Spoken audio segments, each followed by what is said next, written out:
esse é o básico, né? É uma dificuldade que várias cidades enfrentam, principalmente as pequenas e as médias.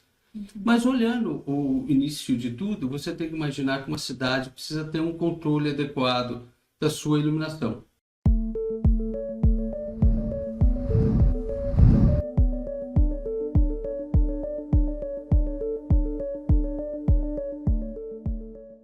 Gostaria de convidar vocês a se inscreverem no nosso canal. Toda quarta-feira nós temos um episódio novo e hoje nós teremos aqui a gravação de mais um Conexão CEPIC, que é algo muito importante para levar informação para gestores públicos e profissionais que querem se informar sobre iluminação pública, cidades inteligentes, cidades do futuro.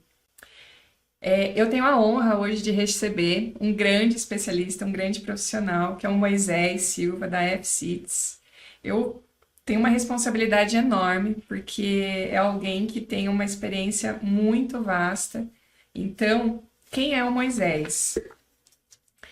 Ele tem mais de 30 anos de experiência, com formação em eletrônica e administração. Atuou em mercados de indústria mecânica, infraestrutura, geração de energia, telecom e IoT, desenvolvendo funções na área de operações, finanças e vendas em empresas multinacionais e nacionais. Ele participou, gente, da instalação da primeira rede neutra LoRaWAN do Brasil.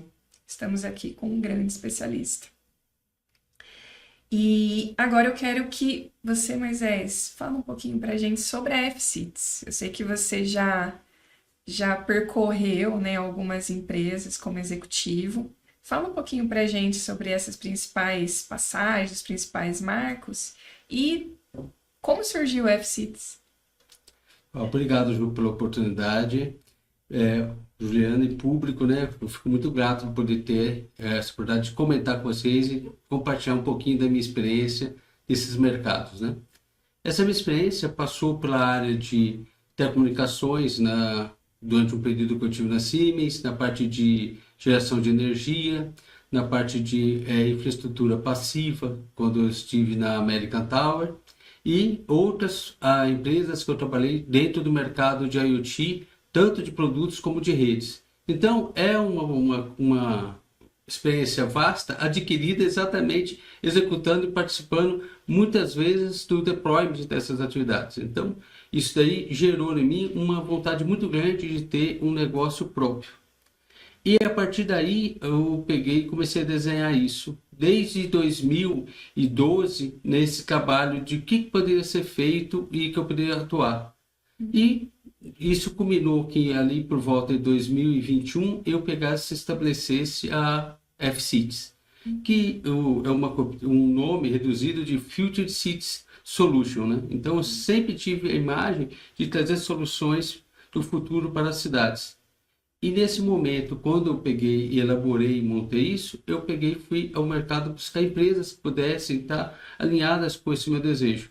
Nesse primeiro período, eu acabei tendo que atuar como diretor comercial de uma dessas empresas que me pediu essa ajuda, e logo na sequência eu peguei e ampliei esse leque, capturando outras empresas para poder fazer. E nesse grupo dessas empresas estão empresas que já são bem conhecidas no mercado, como a B&G, a Brightlux, a Bottom Up, a Tecnomast, e esse conjunto de empresas que me levaram a poder estar colaborando com as cidades, no sentido de torná-las não só mais inteligentes, mas também mais humanas e criativas. Sensacional. Excelente. Bom, e falando agora sobre cidades inteligentes. Sensoriamento, a gente consegue, através do IoT, né, coletar muitos dados, muitas informações e transformar isso também, não só oferecer serviços de melhor qualidade, mas coletar muitos dados que sejam relevantes para o desenvolvimento urbano, né? Então, dentro da tua visão, explica um pouquinho para a gente quais são, qual de fato é a importância, né, do sensoriamento, do IoT no contexto de cidades, e quais são os principais pilares assim, para o desenvolvimento de uma cidade inteligente. O primeiro pilar para uma cidade inteligente é você ter uma capacidade de cobertura de algum tipo de tecnologia de comunicação. Então, esse é o básico, né? É uma dificuldade que várias cidades enfrentam, principalmente as pequenas e as médias. Mas olhando o início de tudo, você tem que imaginar que uma cidade precisa ter um controle adequado da sua iluminação. Então, se a gente pudesse começar pela parte de IP, de iluminação pública, seria bastante interessante. Dentro da iluminação pública, você pode desdobrar isso em outras partes de telemetria, fazendo com que você possa ter uma gestão mais completa da parte operacional da cidade. E aí passa pela parte de enchente. Você pode ter sensores que medem a lâmina de água em determinados pontos da cidade, ajudando o gestor a identificar a possibilidade de enchente. Você pode ter medidores de consumo de água, energia, também nessas cidades, facilitando que você possa melhorar a entrega de serviços para a população. Você pode ter um conjunto de sensores para poder identificar a localização onde estão os profissionais da prefeitura na execução das suas atividades em campo, o que facilitaria para a prefeitura a distribuição e alocação desses profissionais dentro das demandas dos munícipes. Então, há uma gama muito grande de oportunidades para você poder fazer e atuar. Outra coisa que eu entendo que é importante para uma cidade é a parte de segurança. Então, quando você imagina a utilização de câmeras no entorno da cidade, na conhecida muralha eletrônica, é outra grande oportunidade que você traz para a cidade para poder gerar para a comunidade uma segurança, uma estabilização, porque com isso tudo instalado, você pode colocar isso numa camada de inteligência artificial, quer dizer, a próprio sistema, a parte de plataforma de aplicação, geraria os comandos e as oportunidades de melhoria para o gestor público, facilitando muito na identificação de insights para que ele pudesse fazer as execuções, evitando que você ficasse na dependência só do ser humano, mas você poderia fazer um trabalho conjunto de levantamento de oportunidades e o ser humano decidindo onde melhor atuar. E, no caso pontual, o próprio sistema fazendo as ações. Por exemplo, na identificação de algum tipo de veículo que fica transitando na cidade, mas não é da cidade. O que aquilo pode significar? Pode ser simplesmente um visitante para a cidade, mas se aquilo se tornar recorrente, pode ser um risco para a segurança da cidade. Então, olhando do ponto de vista geral, o pilar principal é você ter conectividade. O segundo pilar é você poder investir em coisas que realmente a cidade tenha demanda, tenha problemas, onde que você pode fazer e utilizar essa mesma rede de iluminação pública como sendo a rede de captura de dados para poder levar soluções e trazer para o nível da plataforma de aplicação as demandas que você deve atuar. Você falou um ponto muito importante, né? Conectividade, número 1, claro.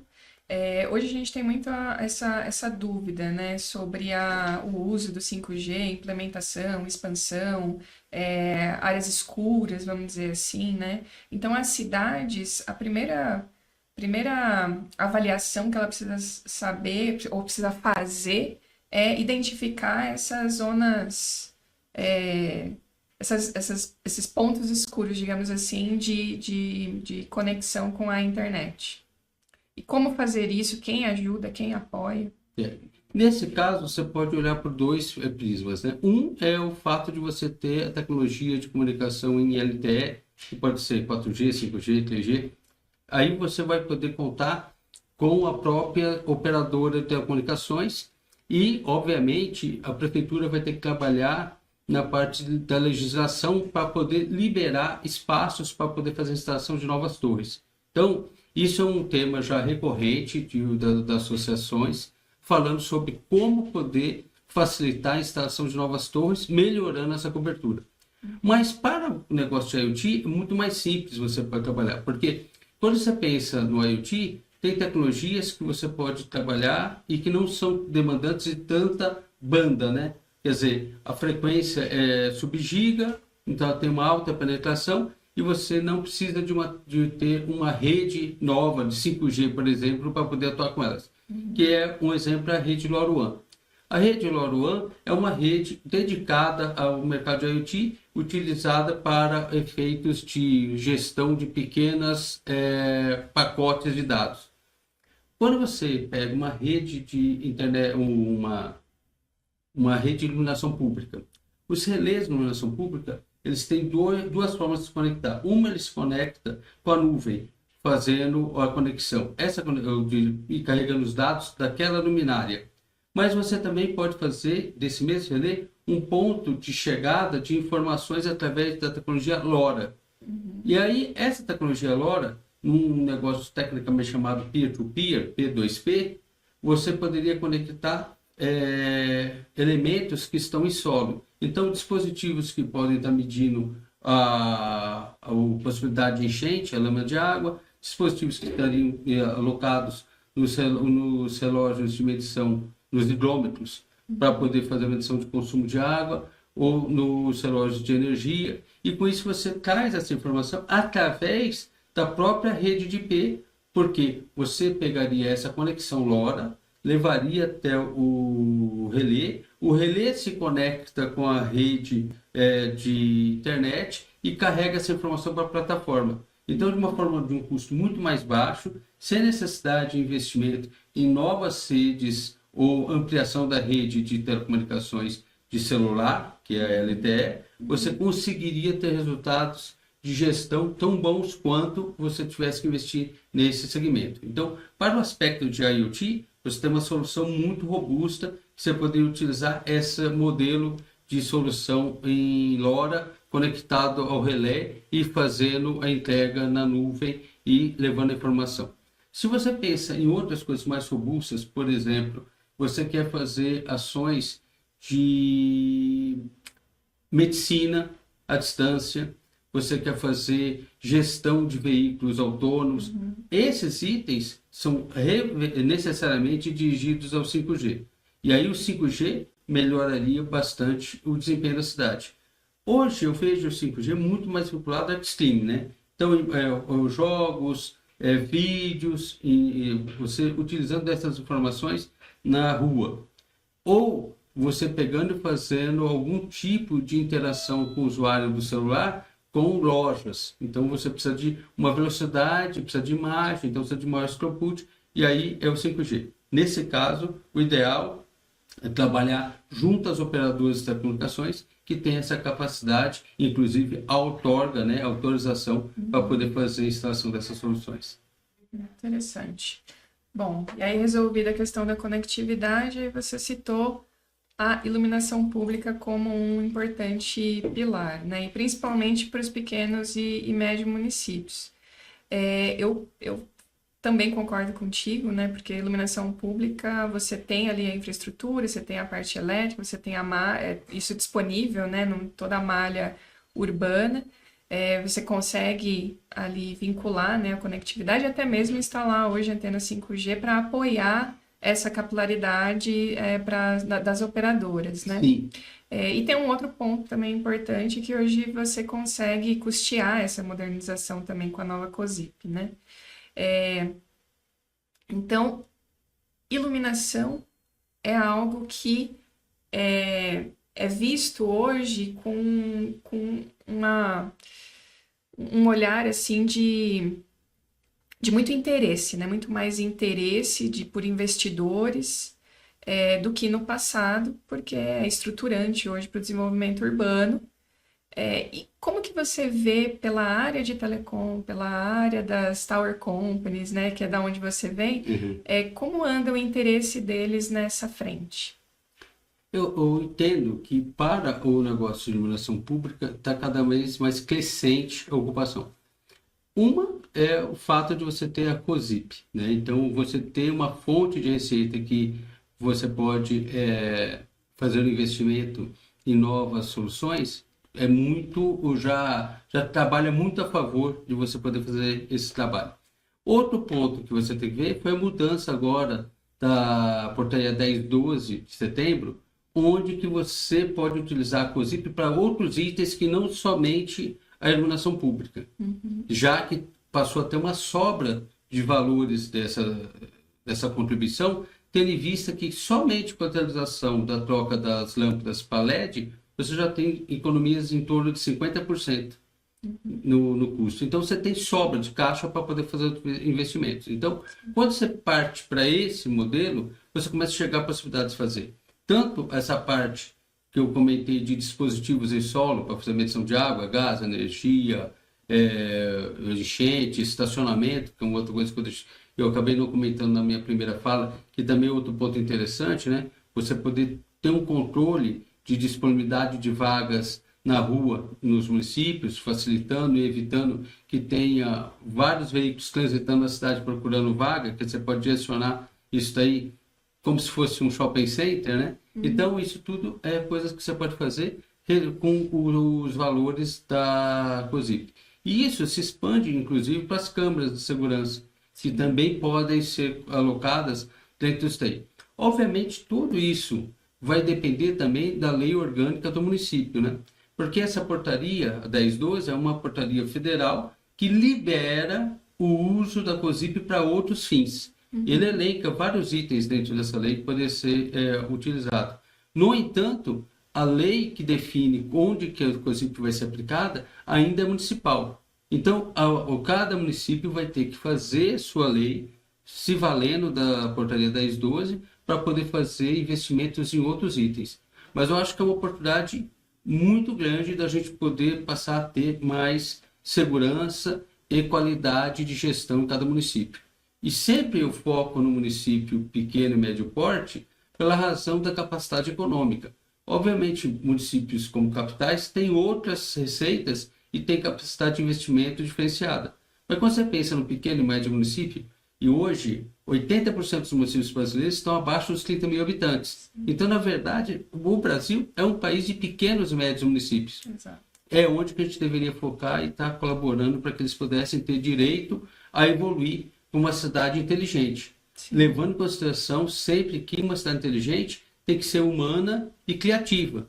Porque também há oportunidade, a partir do IoT, de você pegar e ter desenvolvimento de novos negócios locais. Sim. A partir de escolas dedicadas a ensinar aos seus alunos como poder melhor utilizar isso. E não só no aspecto de hardware, mas também no aspecto de desenvolvimento de plataformas. Porque a partir do momento que você tem o dado disponível, você pode criar várias outras camadas de uso desses dados. Com certeza. Que legal.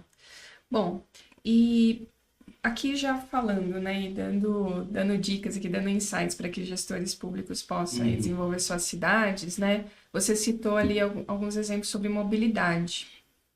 Né? Então, falando sobre esse tópico, né, mobilidade e infraestrutura urbana, o que você traria, assim, de outras funcionalidades, né? Você citou ali a questão dos estacionamentos, mas o que é mais hoje que pode ser implementado, fazendo uso da iluminação ou agregando, né, a partir de dados coletados ali, com diferentes aplicações e até mesmo usando como referência cases internacionais ou referências lá de fora. Que você já tenha vivenciado, né, visitado. Sim.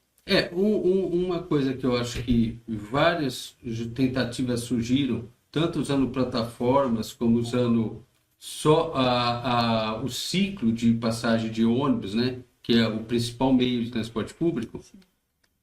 Hoje eu enxergo que a gente tem capacidade de fazer isso de uma forma muito mais robusta. A partir de um rastreador, num ônibus, você consegue definir vários parâmetros para a cidade. Porque você consegue definir exatamente o horário que um ônibus vai passar por um determinado ponto de coleta de usuário. Então, você já começa a melhorar a vida do usuário no sentido dele olhar e verificar quanto tempo ele vai ter para esperar o próximo veículo. Ao mesmo tempo, a companhia responsável pelo transporte também pode melhorar a distribuição dos seus ônibus, aumentando o número de ônibus na hora que tenha maior volume de pessoas em cada ponto. Porque você também poderia estar colocando nos pontos de coleta sensores de ocupação, onde que te daria a contagem de pessoas que estão naquele ponto. É muito interessante. E tem alguns casos na Europa, né, principalmente Portugal, Bélgica, que eles até, quando os ônibus, né, ou o transporte coletivo não é suficiente, que eles acionam até Uber ou outros, que são outros parceiros, vamos dizer assim, para suprir essa demanda nos horários de pico, né? Eu achei super interessante. Isso, a Bélgica partiu para esse modelo, né, de pegar e utilizar outros tipos de modais para poder suprir essa falta, né? Mas eu olho para o modelo brasileiro, né, eu vejo dificuldades para você colocar isso em prática, principalmente em cidades pequenas no porte, porque, desculpa, não há tanto número de disponíveis de outros modais. Então, quando eu penso nisso daí, eu penso que a organização deveria partir de uso logístico melhor dos eventos, né? Vou fazer um paralelo com uma solução que tem numa cidade grande do Nordeste, que é a de coleta de resíduo sólido.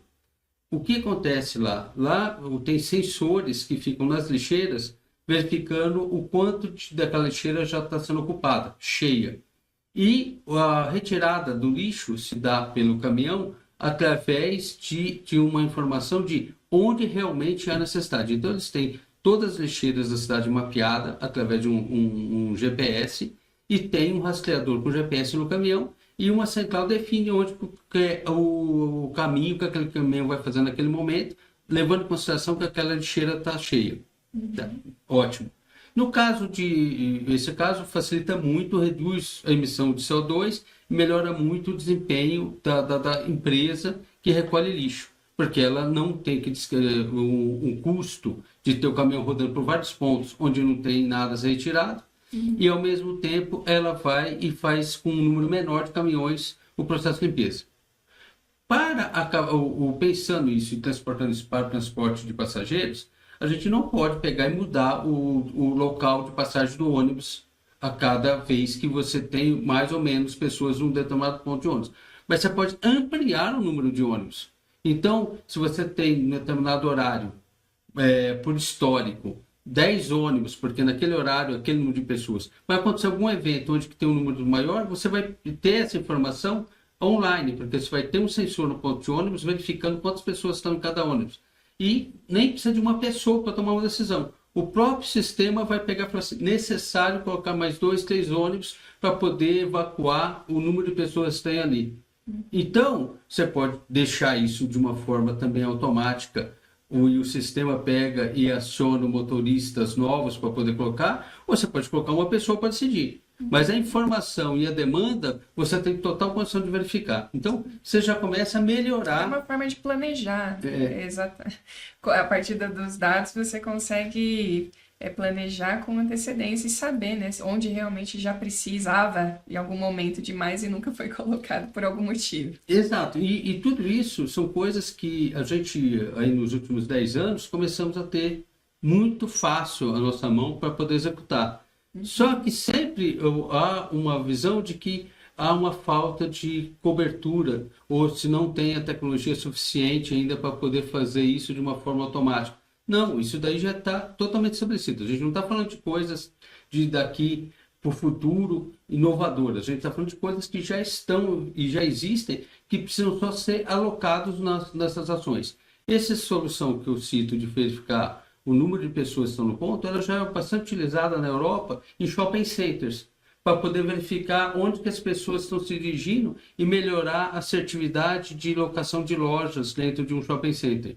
Dentro de supermercados, você consegue identificar aonde tem o maior fluxo de pessoas e qual é a gôndola mais visitada. É a alocação de uma tecnologia já existente para uma demanda real. E isso daí tem que também observar que não é uma forma de aumentar o custo para o transportador. É o contrário, é uma forma de tornar o custo mais transparente. Porque eu também não vou colocar ônibus sequenciais no momento que eu não tenho demanda, eu posso reduzir. E com outra possibilidade é você pegar e ter um controle melhor também do tráfego. Então você com outro viés de controle de semáforos e tráfego de veículos, você também pode pegar e revisar também a forma como você vai colocar transporte público.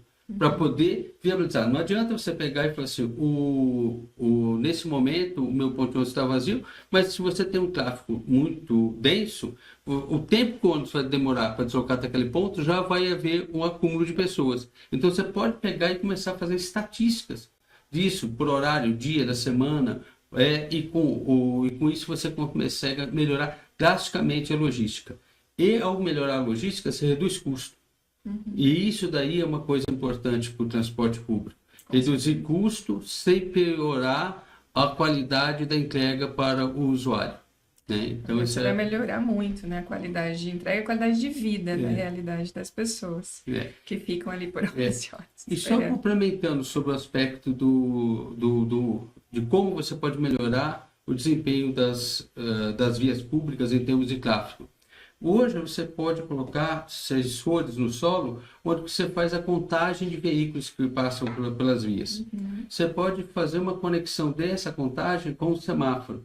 E com isso você pega e começa a identificar momentos onde o semáforo tem que ser mais longo ou mais curto, para viabilizar que as vias de acesso aos grandes troncos de escoamento de carros sejam alinhadas, para que isso faça com que você tenha um escoamento mais rápido.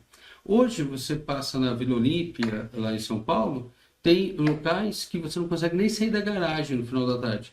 Você passa 10, 15 minutos numa fila dentro de um prédio para poder acessar uma via, que é uma via de acesso ao tronco principal, porque o volume de carro é tão grande que você fica preso. Você não poderia tratar isso de uma forma mais equilibrada, avisando o próprio pessoal do prédio que naquele momento aquela via está cheia, em vez da pessoa descer para o estacionamento e entrar no carro, ele pegar e ficar na sala dele, em um lugar mais confortável e economizando combustível, porque o carro dele vai estar ligado dentro de um estacionamento?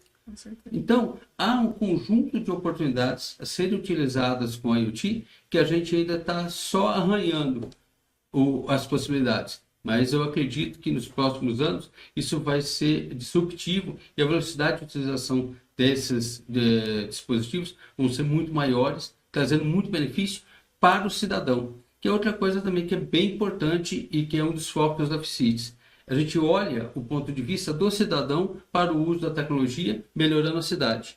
É esse o nosso busca de entrega. Muito legal, muito legal. E aí você falando de missão, né? Aqui também a gente fala de missão do CEPIC, né?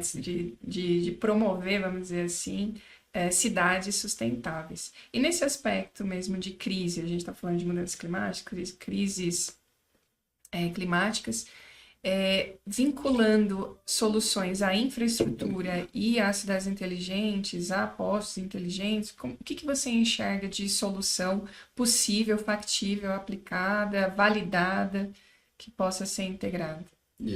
Olha, hoje a gente pode pensar em crises na cidade, a gente pode pensar no enchentes, né? Então, você tem problema das chuvas, então você fazer um controle através de sensores, de lâminas de água por regiões, você evita de que o munícipe se direcione para pontos onde que ele vai ter problema de trânsito caso tenha enchente. Você pode fazer isso também de uma forma recorrente, histórica, para poder melhorar e identificar qual é a ação que você pode tomar naquele ponto para que a água não fique represada e com isso a enchente seja reduzida. Então esse é um ponto. Mas, inclusive a gente tem cases interessantes no Brasil mesmo, com essa aplicação. Exatamente. Agora, Santo André, o Rio de Janeiro. O Rio de Janeiro tem um centro, né, o Centro de Operações de Janeiro, que assim, é um case a ser sempre lembrado, porque ele realmente tem um grande sucesso. Não deixou de ter pontos de alagamento no Rio de Janeiro por causa do Centro de Operações, mas o nível de estresse que eles causam hoje é muito menor.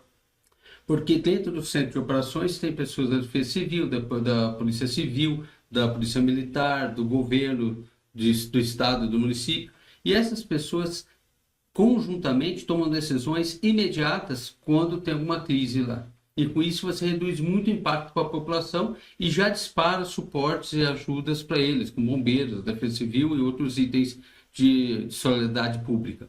Mas vamos imaginar como a gente também pode estar monitorando morros, né? Que é uma coisa que acontece lá no Rio de Janeiro e em outros lugares. Deslizamento aconteceu aqui no no litoral de São Paulo, ano passado, e acontece no Brasil todo, né? Porque tem um grande número de pessoas que ainda vivem em encostas, né? Você pode colocar um sensor de movimento na terra e ele está acompanhando o deslocamento. Você, com muita antecedência, vai verificar que aquele ambiente está em deslocamento. Não é na hora da chuva, não é na hora de encharcar o solo, que você vai pegar e falar assim, olha, vai ter um deslocamento. Você consegue saber com muita antecedência que o solo não está firme e que ele está se deslocando. Se ele está se deslocando num momento seco, num momento ainda que não tenha tanta água no solo, quando for acontecer o encharcamento, aquilo vai levar a um desmoronamento. Então você tem condições de pegar e fazer controles de encosta em todo o Brasil. A Vale do Rio Doce hoje utiliza-se disso daí para poder garantir que aqueles depósitos de rejeito que eles têm nas usinas dele não vai causar um rompimento de barreira. Então, eles fazem esse acompanhamento poderia estar sendo utilizado em todo o território nacional com uma vantagem enorme de você poder estar se antecipando aos grandes problemas que você enfrenta todo o início de verão, onde que as chuvas são mais intensas, né? Muito interessante. E fora, hoje também a gente tem todos os sensores, né, de qualidade do ar e tudo mais que podem ser vinculados também na própria infra da iluminação, né? Nos ativos ali. Contagem de partículas. Você tem sensores tanto para a qualidade do ar, né? Então você pode verificar o CO2 e com isso você pega e identifica se está adequado para o ser humano. Porque o excesso de CO2 no ambiente faz com que caia a sua capacidade de interação com o oxigênio e você acaba tendo uma queda de produtividade, muitas vezes leva até a dor de cabeça. Então, você consegue controlar isso internamente e externamente. Mas você também pode pensar que você poderia ter outros tipos de controle para ambientes um pouco mais sofisticados. Por exemplo, cozinhas industriais, você poderia ter hospitais, porque você tem hoje sensores que fazem a medição de microns, 2,5 microns. Então, você consegue evitar que determinados tipos de elementos fiquem em suspensão no ar e leve a doenças ou leve a problemas dentro da alimentação. Também você tem soluções ainda mais sofisticadas que você pode colocar em ambientes fármaco, né? Então, a indústria farmacêutica também utiliza já isso. Então, quer dizer, hoje a ideia de você ter sensores se ampliou bastante. E tem uma coisa que eu estou percebendo, né? O IoT foi uma buzzword lá nos anos 2021 e ele decresceu essa vontade de trabalhar com IoT e tudo mais até o IA aparecer. A inteligência artificial começou a crescer muito, ser muito propalada por causa do ChatGPT, né? Que você consegue interagir, fazer texto, fazer vídeo, fazer isso. Mas no final, o que ela também provocou foi assim, cara, eu posso fazer gestões muito mais sofisticadas. Só para qualquer gestão sofisticada você precisa de dado. Então, novamente, se tornou muito importante a figura do IoT. Então, hoje eu vejo o IoT muito mais maduro do que estava 4, 5 anos atrás, no sentido de que você pode pegar e tornar isso daí muito mais efetivo no uso. Porque no passado a IoT era uma coisa onde que a gente pegava, falava de alguns itens, iluminação pública era uma delas, ainda não se falava da rede secundária para poder falar com os dispositivos em solo. Então estava ainda muito incipiente. Ela foi evoluindo e agora ela se encontrou, num momento já bastante maduro, com uma demanda real, que é o de inteligência artificial, para poder fazer gestões de grandes volumes. E isso daí está sendo assim, bastante interessante, não só para o usuário, mas para a população, porque você vai ser impactado por isso, sem saber que ali por trás está a IoT com IA trabalhando em conjunto. Com certeza. Hoje a gente tem, falando já, né, de tecnologias, assim, você tem várias plataformas existentes com uso de inteligência artificial já para tratar essas informações e, né, por exemplo, você falou da melhor rota, melhor traçar o melhor trajeto, seja para transporte público, seja eventualmente já para uma operadora, né, uma concessionária que é responsável por gerir ali os ativos de iluminação. Então, como que ela define o roteiro da equipe de operação, a equipe de campo. Então, já existem algumas soluções nessa linha e eu acredito que isso é só o começo. Acho que muitas aplicações ainda estão por se desenvolver aí. E o que você acha que são as tendências aí de futuro para essas aplicações? Olha, o negócio de IoT é muito assim, diferente, né? Que é um Lego. Então, você tem assim, alguns dispositivos, você pensa para usar para uma coisa, aí o usuário final olha aquilo e vê ele de uma forma diferente e usa para outra. Nossa, posso usar para outra coisa. Vou contar uma situação assim que é bastante interessante sobre dispositivo. Tem um dispositivo que ele foi criado para fazer controle de ocupação de banheiro, literalmente do cubículo. Ele pega e faz o controle para saber se aquele cubículo está ocupado. Alguém dentro de um hospital olhou para aquilo e falou, não, eu quero usar isso aí para ver se o leito está ocupado. Então ele pegou, o uso final é o mesmo, é a ocupação de um espaço. Só que ele pegou e olhou aquilo e falou, não, vou usar para leito. Então você acabou usando para leito. O sensor que eu acabei de comentar, que conta o número de veículos passando pela rua, a origem dele foi para fazer o estacionamento. Ele era controlado para fazer o estacionamento. O sensor, na verdade, é um sensor de massa metálica. Aí, um dia, alguém pegou e falou assim, pô, mas eu não conseguiria contar quantas pessoas passam por aqui, quantos veículos. Onde aconteceu isso? Na ponte Hercílio Luz, lá em Florianópolis. Então, foi ali um desenvolvimento em parceria com a CAT, de um parceiro do Espírito Santo, que pegou e tirou um negócio que era estático e passou para lá, ajustou o firmware e passou a contar quantos veículos tinha passando por ali. Então, essa parte de IoT é muito ampla. Então, respondendo diretamente, você falou, onde que eu enxergo o potencial para isso?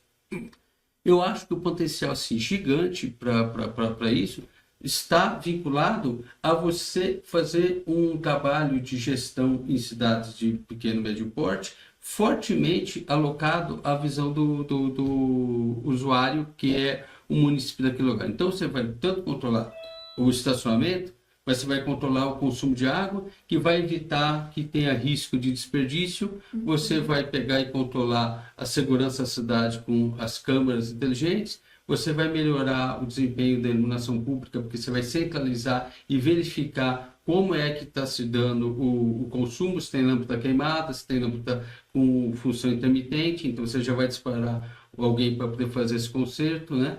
E com isso você vai ampliando para dentro de residências. Então, imagine um prédio público com uma solução onde você consiga identificar a presença da pessoa com ar-condicionado.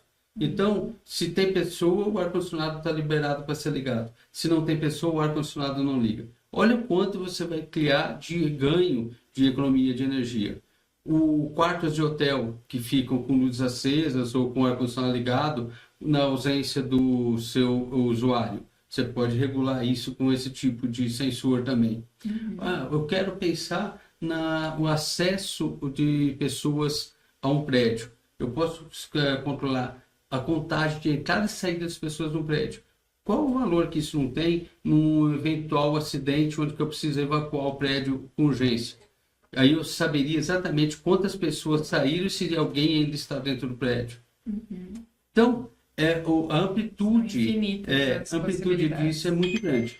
Tanto é que na FinCities, o que eu sempre comento e falo para as pessoas eu não consigo te dar uma resposta pronta. Eu quero ouvir e discutir com você o que você está vendo, eu vou te dar as oportunidades, como você pode resolver esse problema. E aí, em conjunto, a gente vai criar a solução. Porque não adianta eu pegar e querer dar uma solução pronta para alguém, sendo que o domínio da questão do problema não está comigo, está com o meu interlocutor. Então, a discussão é sempre muito rica. Que ele fala, ele dá o problema, você dá uma solução, explica como funciona o dispositivo, ele fala, pô, mas se esse dispositivo tivesse isso a mais, aí você fala, não, isso daqui eu posso fazer com outro dispositivo, a gente agrega os dois e a gente consegue fazer esse levantamento. Então, olhando para isso daí, limpeza de banheiro. Como que é limpeza de banheiro historicamente? Você tem lá uma definição de horário para limpeza do banheiro. 4 horas, 3 horas, depende do ambiente. Os banheiros públicos. Os banheiros públicos em shopping centers, hospitais, esses lugares. Aí a gente começou a fazer um negócio sobre demanda. Então, tem um botãozinho que fica lá dentro do banheiro, você aperta uma vez, chama o pessoal para limpeza. A pessoa de limpeza chega, aperta 2 vezes, indicando que começou a limpar, e na hora que ele termina, ele faz um toque longo e fecha o circuito dizendo que está limpo o banheiro. Beleza, começamos a melhorar, porque antes não tinha nem como fazer. Aí, passamos para um próximo passo. Vamos contar quantas pessoas entram no banheiro, e aí, pela contagem, a gente tem um histórico, e esse histórico eu pego e defino se eu vou limpar ou não. E banheiros que estão fora do circuito principal, normalmente não precisa ser limpo várias vezes ao dia, porque foram poucas pessoas lá. Beleza, já deu uma avançada. Aí foi para um sensor de presença e ocupação. Então, com o sensor de presença e ocupação, eu sei quantas pessoas estão naquele ambiente, eu consigo definir em cada cubículo se ele está ocupado ou fechado. Aí eu já começo a dar uma outra informação. Além de eu pegar e poder mandar limpar, eu já começo a dizer o seguinte, olha, esse banheiro está cheio, vai para o banheiro do andar de cima, vai para o banheiro do outro lado, porque esse aqui não tem mais cubículo vazio. Então você não vai ficar ali esperando o banheiro, ele vai te indicar um outro banheiro. Então, você foi evoluindo e está indo cada vez para um caminho de automação do processo. Quer dizer, o prédio começa a ficar inteligente. Sim. Eu prédio, chamo para limpar, eu prédio digo para você que eu não estou disponível e te indico outro lugar para você que vai estar disponível, porque eu estou conectado com aquele outro ambiente e sei que lá tem cubículos vazios. Então, esse conjunto é a beleza do processo. É você poder ir gerando cada vez mais benefícios para o usuário. Muito legal. E até aproveitando esse gancho, né? Porque hoje também eficiência energética de prédios públicos e automação, né, de prédios públicos acaba entrando no escopo das PVP Cidades Inteligentes e também vários fomentos, também recursos aí do setor público para fins de eficiência energética, para agregar ao planejamento, ao Plano de Transição Energética Nacional. Então, sei que existem já várias soluções, te agradeço por trazer esse exemplo que é super bacana. E aproveito aqui também já para fazer um outro convite, acompanhem também aqui embaixo. Nós faremos no dia 3 de dezembro um congresso dedicado ao tema Smart Building. O congresso Edificações do Futuro e Expo, que será no Instituto de Energia e Ambiente da USP. Te convido a participar, faça sua inscrição, será super bem-vindo. E, Moisés, bom, falamos já de várias coisas super interessantes. Então, a gente está controlando, está coletando dados de tudo, e isso gera uma preocupação, porque a gente está controlando água, abastecimento de energia, o controle da iluminação, a gente controla câmeras, controla tudo de uma cidade e isso também gera um certo risco, certo? Sim. Para a operação. Então, falando no aspecto agora realmente de segurança, como prevenir hackeamento, como prevenir essa invasão eventual em sistemas? A primeira fase é você sempre usar produtos certificados pela Anatel, pelos órgãos federais, para que você tenha garantias que você está usando um produto com a devida segurança. Esse seria o primeiro passo. Mas a gente sabe que o hack trabalha pelo desafio, né? Então, certamente eles sempre vão procurar algum outro meio de invadir as redes. E a rede de IoT, ela deveria ser segmentada, na minha opinião, ela deveria ser tratada de uma forma apartada de outras redes. Uma, para facilitar o fato de você poder expandi-la em cidades de pequeno porte. Outra, pelo fato de você poder gerar uma segurança específica para ela. Então, esse é o primeiro dado. O segundo dado é ter um organismo, uma autarquia federal, que pudesse orientar os níveis de segurança necessários para cada uma dessas tecnologias.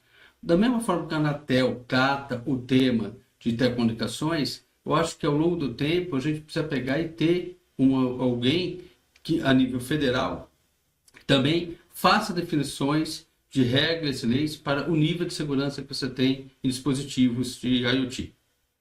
Porque ao ampliar o uso do IoT para câmeras, semáforos, controle de água e gás, você amplia as possibilidades de risco.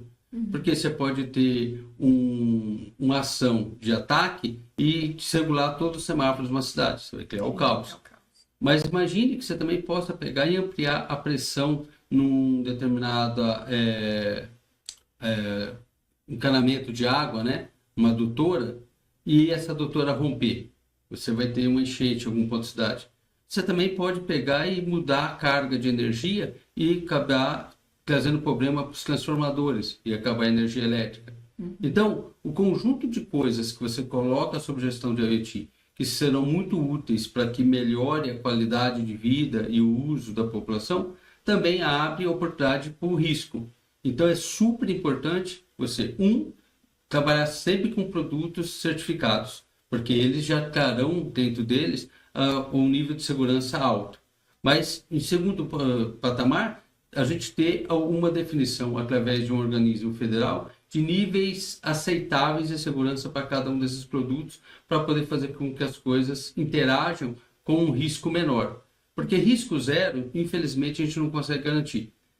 A segurança cibernética é uma coisa que tem que evoluir tão rápido quanto evolui as ações do hacker. Sim. Mas essa ação de pegar e garantir um padrão mínimo de segurança tem que estar centralizado em algum organismo federal. Não dá para deixar só para os fabricantes. Interessante. Mas hoje você já tem players no mercado que são focados, digamos assim, a fazer essa checagem, uma verificação da segurança das redes? O que hoje tem, são várias empresas que estão desenvolvendo plataformas de aplicação já com nível de segurança bem alto, né? Agora, o aspecto de backdoor dentro dos dispositivos de estado de campo ainda estão em cima das referências definidas pelos organismos da Anatel. Então, ele está muito fechado em cima de como ele se comunica e essa segurança de comunicação. Então, por exemplo, a rede LoRaWAN, ela está criptografada em 128 bits. É um nível de segurança bastante adequado, que evita o ataque, dificulta o acesso à rede. Mas, como a gente sabe, a evolução dos ataques está cada vez maior. Então, há que ter também, não uma rede só fechada em criptografia, mas que traga outras soluções. Por que a rede LoRaWAN é uma rede que acabou sendo bastante desenvolvida no país? Porque, além dela ter essa condição de trafegar os dados criptografados em 128 bits, ela também tem uma condição de chaveamento de segurança. Então, ela tem uma chave para ser reconhecido aquele dispositivo na rede. Então, ela tem forma de gateway de segurança ali. Depois tem um segundo gateway na hora que ela pega e passa pela parte do transporte. Então, a plataforma de gestão do dispositivo vai fazer um outro check para ver se aquele dispositivo está fazendo parte da rede. Então, ele primeiro é reconhecido no gateway e entra na rede para ser transferido. Depois ele é reconhecido na plataforma de gestão, então ele é adquirido. E aí, somente aí ele é transmitido para a plataforma de aplicação, que é onde está o grande risco, né? De você poder fazer alguma interação e agir com ele. Aí vai ter a terceira chave. Só com as 3 chaves juntas que você consegue abrir o payload. E o payload é onde que pode estar o risco. Então, já tem um nível de segurança bastante razoável no negócio de LoRaWAN. Mas isso daí precisa ser sempre renovado e está sempre sendo visto por todas as entidades para garantir que isso não torne um risco para a operação de uma cidade. Muito legal, muito legal. Bom, e já indo aqui caminhando assim para o final aqui da nossa conversa, queria que você pontuasse, na tua visão, qual que é o principal case assim, né, de sucesso de cidades inteligentes e por quê? Olha, quando a gente olha a nível mundial, a gente tem várias cidades, né, na Ásia que evoluíram muito, né, mesmo na Europa. Mas eu acho que chama mais atenção para um exemplo nosso é Barcelona. Barcelona chama atenção por causa que ela não é uma cidade que deu um salto, né? Ela não pegou e saiu do zero e virou uma cidade inteligente. ela pegou e foi criando essa condição. E o primeiro passo disso se deu nas Olimpíadas de 1992. O bairro que ficava perto do porto foi totalmente remodelado e ele criou um exemplo de como seria um ambiente inteligente, um ambiente humano, criativo, para poder viabilizar que você pudesse ter uma cidade inteligente.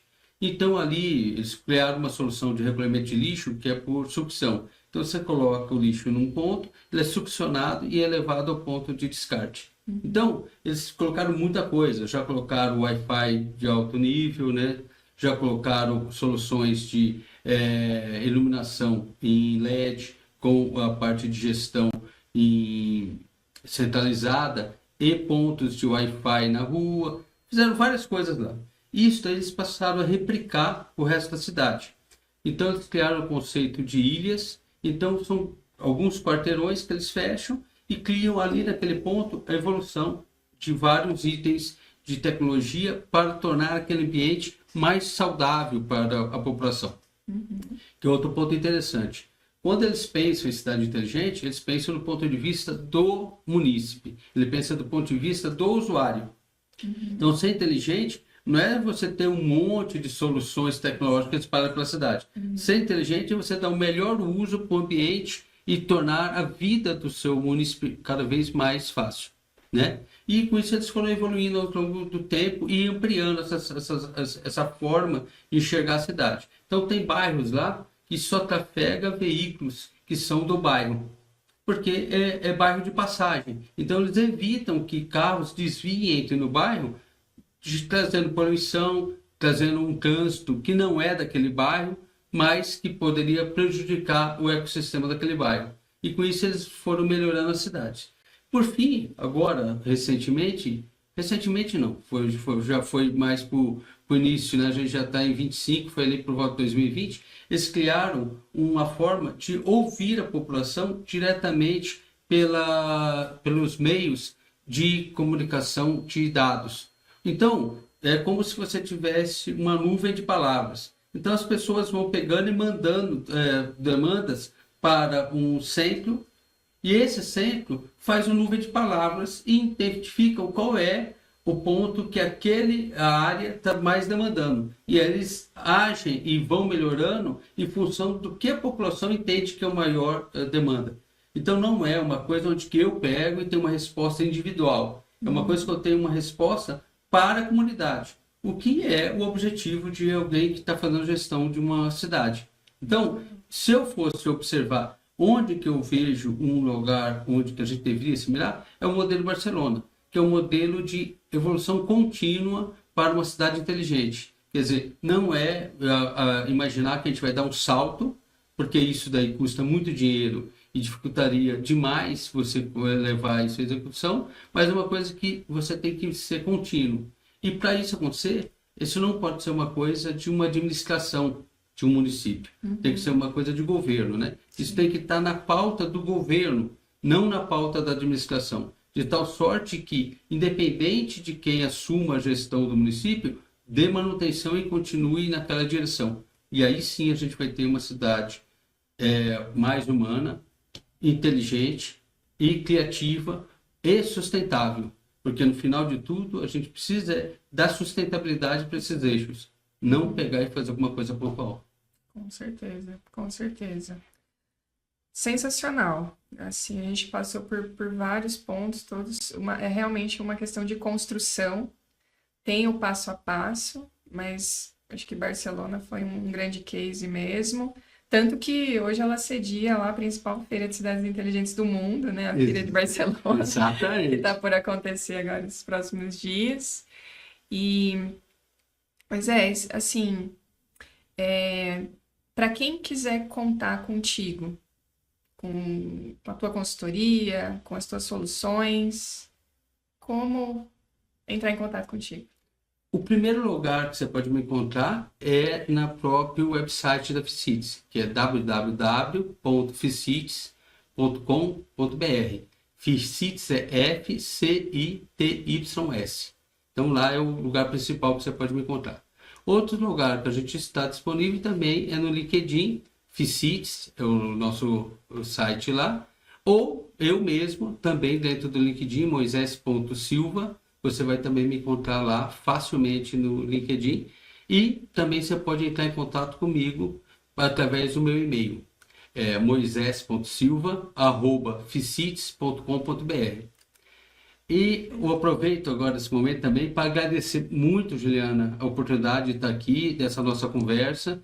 Ela é muito ampla, então a gente percebe que teria várias nuances para dar seguimento, abrir, falar, mas eu acho que o importante de tudo mais é deixar claro que a gente tem que focar no usuário, no munícipe, para poder fazer uma cidade inteligente. A gente tem que estar sempre focado em trazer soluções que viabilizem o melhor uso do ambiente público.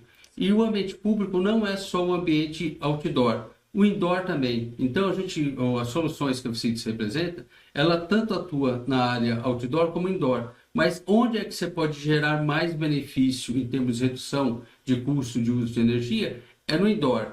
Porque o outdoor, com a solução de iluminação de LED, ele já acabou indo para esse caminho. Então, no outdoor, a gente quer trabalhar segurança, conforto, né? Aquele uso mais aconchegante do ambiente, onde que a iluminação te leva para a rua e os dispositivos te dão a segurança de que você está sendo de uma forma bem atendido.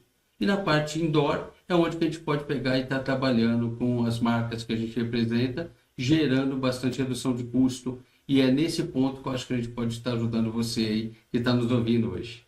Muito legal. Eu vejo assim que a parte do outdoor, né, das cidades, e é onde também a iluminação pública contribui hoje em dia, é com essa questão realmente da inclusão, né? É uma ferramenta agora de inclusão social, né? De preservação realmente ambiental, né? Os aspectos ecológicos, ambientais, mas principalmente, né? Uma forma de governança, que é planejar, é uma ferramenta para coleta de dados para planejamento futuro. Só que daí você tem esse viés também, que eu acho super interessante, que é a sua atuação com o Smart Building. Porque nada, edificações hoje representam mais de 50% do consumo da energia produzida no Brasil, né? Exatamente. Então, toda a conservação da energia é o primeiro ponto. Obviamente que existem outras formas depois, né, de uso de energia limpa, mas a tecnologia tem que estar aí muito bem utilizada para acelerar ainda mais esse processo, né? E otimizar a usabilidade do espaço. E eu vou estar contigo lá no evento da USP, acompanhando, porque eu tenho tremendo interesse nesse modelo de como a gente pode melhorar cada vez mais o uso dos ambientes indoor, gerando redução de custo e melhorando o conforto das pessoas. Sim. E aí já é um spoiler, gente. Também Moisés Ficites, patrocinador do CEPIC 2026. Então, quer participar do CEPIC, cepic.com.br, faça sua inscrição. Quer ser um apoiador, um embaixador, entre em contato com a gente. E, aproveitando, se você também quer estar aqui conosco para ter um bate-papo, assim como a gente está tendo hoje com o Moisés, também venha aqui, fale com a gente, será um prazer dialogar e principalmente trazer e compartilhar muito conhecimento para agregar valor aos profissionais, ao mercado e aos gestores públicos que precisam e buscam desenvolver suas cidades. Moisés, muito obrigada. Obrigada pela parceria, obrigada por estar aqui, por compartilhar seu conhecimento, que é muito vasto. Gente, foi só uma sementinha, uma pílula hoje. Espero que a gente tenha outras conversas e até mais aprofundadas agora em cada um dos tópicos que a gente trouxe aqui. Então, portas abertas sempre para você. Super obrigada, viu? Obrigado a vocês pela oportunidade, obrigado, Juliana, pelo convite, e estamos aqui sempre disponíveis. Obrigada. Até a próxima, pessoal.